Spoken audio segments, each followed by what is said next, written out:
was eating a small pack of Lay's the other day, I was just looking at it and I realized how small they have become. And it's not just me who noticed this, it's also all of you guys too. Even Kirana store owners have started noticing this. And you know what? A lot of Kirana store owners are also switching off from Lay's to Balaji, to Uncle Chips and many more. So in this video, I'm going to tell you the story of Balaji Wafers. Balaji Wafers is an Indian brand that went from making zero to nearly 3,300 crores in less than 40 years. They are now the country's second largest player in the potato wafer market, just behind Lay's. And the crazy part, it all started from a canteen of a cinema hall. It started in 1972 when the late Popat Ramji Virani handed 20,000 rupees to three of his sons. Now, one of his sons is Chandubai. Chandubai decided that he is going to use this money to run his own business. And his older brothers put money which they got by selling their land on farming equipment and fertilizers. But they eventually got scammed and all of their business failed. Soon after this, Chandubai was just 15 years old along with his two brothers. He left for Rajkot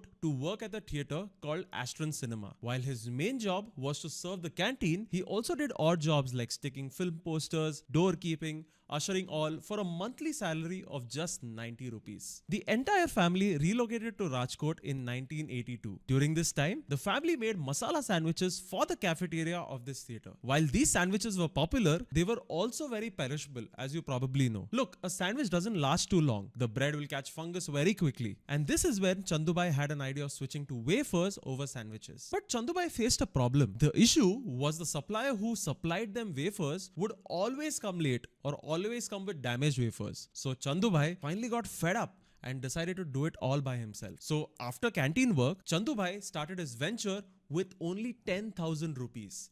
He set up a small shed in this compound and started making chips there. And this decision of his worked very well. His wafers became so popular that the owner of the canteen decided to partner up with Chandubai. And soon after, Chandubai started running 3 canteens in total and distributing wafers to another 25 to 30 merchants. And in 1984, they settled on the name Balaji. But this was just the start of the hurdles that Chandubai and his brothers were going to face. One of the biggest issues that Chandubai was facing was keeping up with the demand. Imagine this. You were sitting and making wafers yourself. It is very hard to maintain the same taste in all of the wafers. And this is when Chandubai introduced machinery to make the wafers. He went on to a store and found that the standard potato stripping and cutting machine was too expensive. So he decided to be a true entrepreneur and he broke the machinery into multiple parts. For just 5,000 rupees, he bought the parts, put it together and started making Balaji wafers. Now, Chandubai was not educated. And I know we talk about engineers a lot. Many of us have engineering degrees and we don't know how to be a true engineer. But the idea of being a true engineer is to be able to take something, look at it, break it down and then rebuild it again. And Chandubai, even though he doesn't have that degree, he is truly an engineer.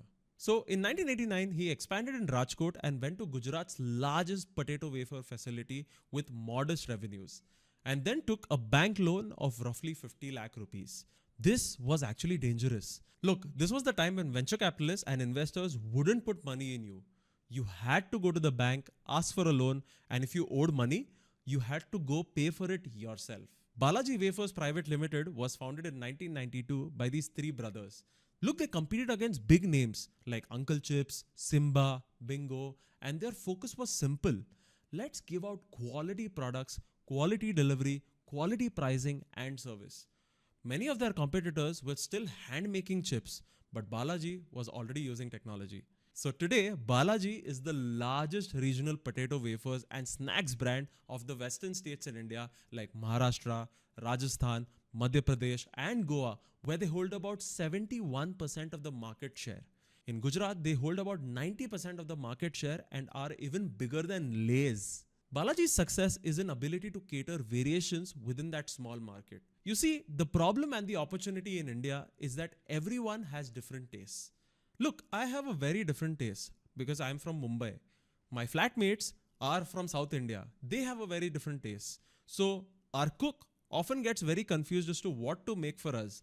And most of the people that I work with also have very different tastes. So Balaji understood this. He realized you can't just make one flavor. So he decided to make a lot of local flavors as well. This is in opposition to Lay's, who was making flavors not for the Indian audience, but from abroad. So Balaji said, let's go local. In Maharashtra, for example, they have a chaat masala based snack. In Rajasthan, they have spicier snacks. It's simply a testament that Chandubai, as a founder, was feet on the ground. He would go and ask people what they want.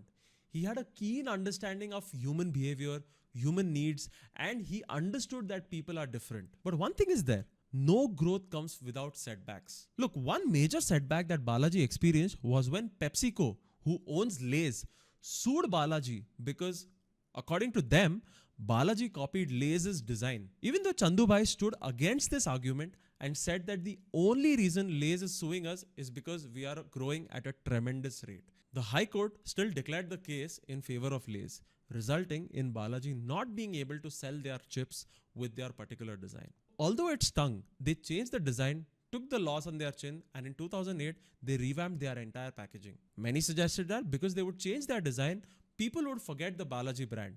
But Chandubai believed in his product. And we've also learned that people don't care about how your package logo looks like. Sure, there is some affinity people have towards it.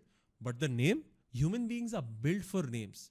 Names travel through centuries. And Chandubai and Balaji understood that. While Lay's market fell from 51% to 49%, Balaji Wafers has progressively been increasing at 20 to 25% every year. And many MNCs all over the world, including their old friend PepsiCo, has sought Chandubai to buy a part of Balaji. That's pretty much it for this video. Thank you so much for watching, and bye-bye.